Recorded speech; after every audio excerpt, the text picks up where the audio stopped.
Right now, somewhere in your neighborhood, a compressor is kicking on. It is pulling 3,000 watts of electricity to do something the earth beneath your feet does for free. Your air conditioner takes outdoor air, runs it past a chemical refrigerant, compresses that refrigerant until it releases heat, and then blows the cooled result into your house. The whole process costs you $3,000 to $7,000 to install and $300 a month to operate through the summer. But 6 feet below your lawn, the soil sits at 55 degrees Fahrenheit. It has been 55 degrees all summer. It was 55 degrees all winter. And it will be 55 degrees next year, the year after, and the year after that.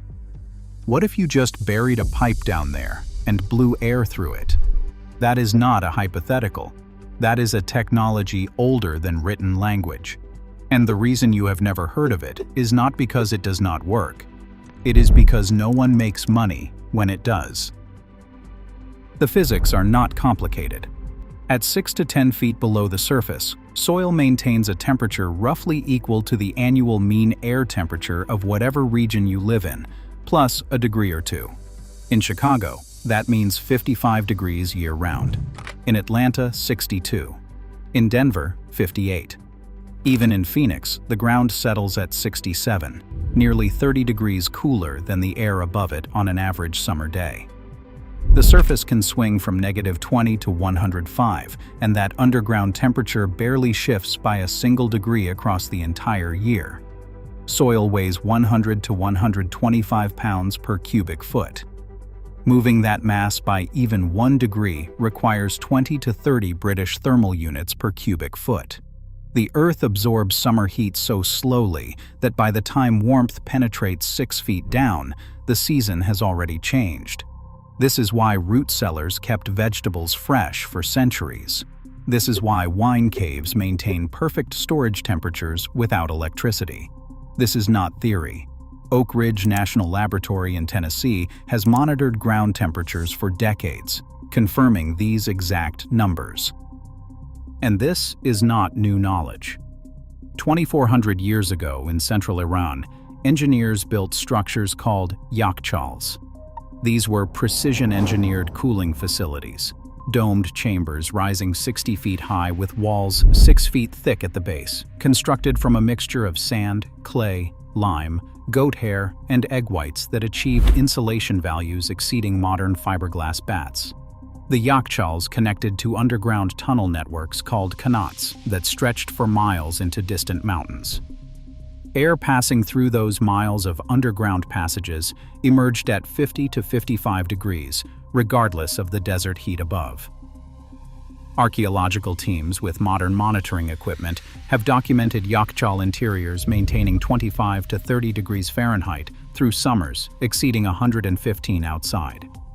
They stored ice in the desert for an entire civilization.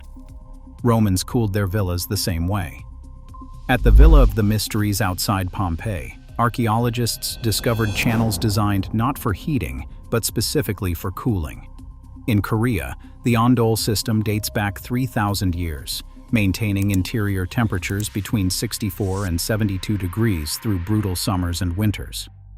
In the American Southwest, native peoples built semi-subterranean pit houses for 8,000 years using earth contact cooling. Every civilization that mastered hot climates discovered this principle independently, on every continent. Then, in less than a single century, it vanished from Western construction entirely. In 1902, Willis Carrier invented the apparatus for treating air at a Pittsburgh printing plant. By the 1920s, the Carrier Corporation launched its Weathermaker campaign, positioning air conditioning as the symbol of modernity and progress. Their marketing materials explicitly framed passive cooling techniques as primitive and unsanitary. A 1930 Carrier Engineering Corporation manual dismissed earth contact cooling as suitable only for cellars and food storage. In 1927, the first model mechanical codes emerged with heavy participation from HVAC industry representatives. By 1945, the post-war building boom had standardized mechanical cooling as the only acceptable approach. Passive alternatives disappeared from architectural education entirely. By 1980, fewer than 3% of American architecture programs taught passive cooling strategies. The technology was not disproven. It was not tested and found lacking. It was systematically removed from professional memory. Modern research tells us exactly what we are missing. Air enters a buried pipe at 95 degrees and exits 14 to 25 degrees cooler. A study at an ashram in Nepal measured a 33% temperature reduction with a heat dissipation capacity of 53 kilowatts, enough to handle the full cooling load of the entire building. Research consistently shows 30 to 33% energy savings when earth tubes supplement or replace conventional cooling.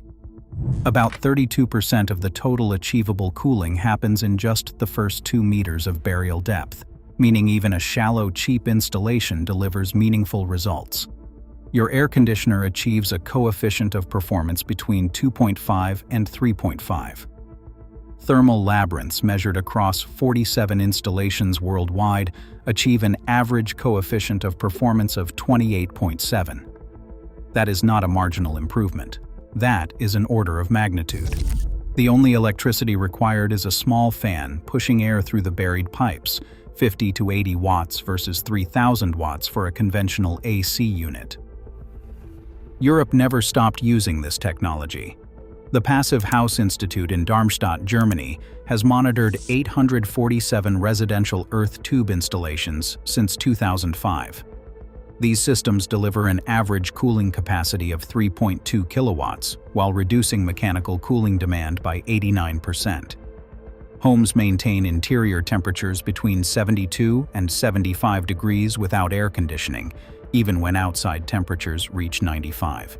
German building code provides efficiency credits for earth tube integration.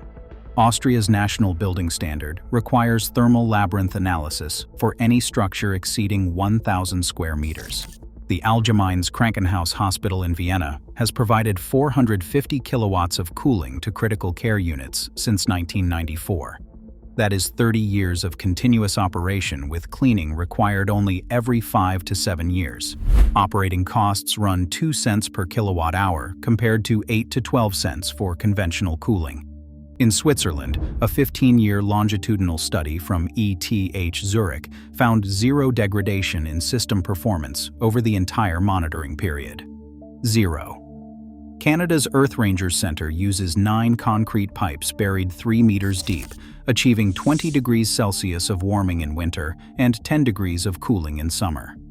The Epcor Tower in Edmonton, a 29-story office building, runs a 900-meter earth tube system and saves 50,000 Canadian dollars per year, a 23% energy cost reduction. These are not experiments. These are operational buildings in modern economies delivering measured, verified results year after year. So why can you not build one in America?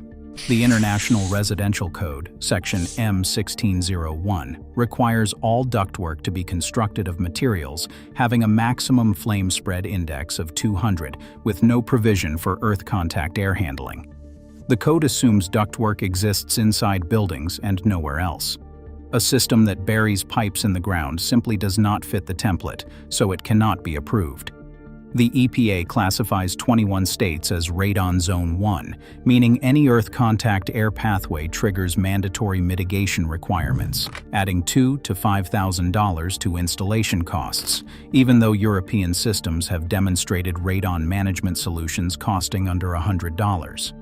The International Energy Conservation Code provides zero compliance credit for passive earth cooling. Builders receive no incentive to install systems that eliminate the need for air conditioning. Earth tubes exist in a regulatory gray zone. They are not in the International Mechanical Code as a recognized cooling system. No code listing means no permit. No permit means contractors will not touch it. No contractor means homeowners cannot get it inspected. The technology is not banned. It is simply made invisible to the system that decides what gets built. Follow the money, and the picture sharpens. There is no product to sell. HVAC is a dealer-driven industry where contractors make their margins on equipment, compressors, condensers, and air handlers. Earth tubes are commodity pipe and a fan. There is no brand markup. HVAC contractor profit margins run 15 to 25% gross on installs. Earth tubes collapse that margin to near zero because there is no proprietary equipment. The Air Conditioning, Heating, and Refrigeration Institute spent $47.3 million on political activities in 2022 alone. In 1919, ASHRAE Technical Committee 6.8 rejected a proposal to create a performance pathway for earth tube systems, citing insufficient domestic performance data while ignoring 3 decades of European documentation. Analysis of committee membership revealed 67% representation from HVAC manufacturers. The Building Officials Association of Florida formally opposed a 2021 amendment that would have recognized passive cooling in state code. The HVAC industry is backed by Carrier, Trane, Lennox, and their dealer networks.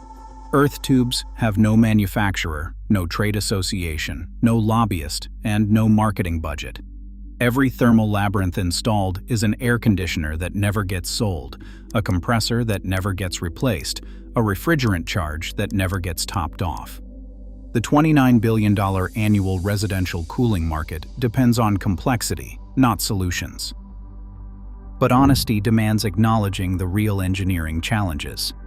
Condensation and mold represent the #1 failure mode. Warm, humid air hitting cool pipe walls creates condensation, and without proper drainage slope and smooth pipe walls, you are blowing mold spores into your house. The pipe must slope at a 2% grade, so condensation drains rather than pools. Stagnant water breeds mold, but flowing water finds its way out. MERV 13 filtration and UVC treatment at the house end handle any remaining spore risk. Radon in certain geographies can enter the airstream through poorly sealed joints, but Swiss engineers solved this with activated charcoal filtration combined with ultraviolet treatment, reducing radon to background levels at a cost of $40 to $60 annually for replacement canisters. Hot, humid climates like the Gulf Coast are the worst case because you condense enormous amounts of moisture with a limited temperature delta. Dry, hot, and temperate climates are the sweet spot. Retrofitting means digging up your yard, which makes this easiest during new construction when you are already excavating. In a leaky, poorly insulated conventional build, it works as a preconditioner that reduces AC load rather than a full replacement. But in a well-insulated house, it can serve as the sole cooling system. These are solvable problems. Every one of them has been solved, documented, and deployed at scale somewhere in the world. Just not here. Building one is not complicated. You bury a smooth-walled HDPE or PVC pipe, typically 200 to 300 millimeters in diameter, and run it 30 to 60 meters through the earth at 2 meters depth. That puts you below the frost line and into thermal mass that does not fluctuate with seasons. The intake sits far from the house, 15 meters minimum, elevated above grade so you are not pulling in lawn debris. Gentle curves instead of sharp bends, proper drainage slope, a serpentine layout if your property is small or a straight run if you have space. Sand bedding for stability and efficient heat transfer, careful backfill to prevent settling. The pipe needs intimate thermal contact with surrounding earth, no air pockets, no loose fill that settles into voids. A small inline fan keeps air moving when natural convection is not sufficient. A weekend with a rented trencher and the hard part is finished. Maintained properly, with filters changed and drainage inspected, the system lasts 50 years or more. Non-perforated HDPE drain pipe costs roughly 99 cents per foot. The total material cost for a basic system can come in under $50 in pipe. Swiss residential installations, professionally done with full engineering, run 3,500 to 6,000 francs, with pipe materials alone costing $300 to $400.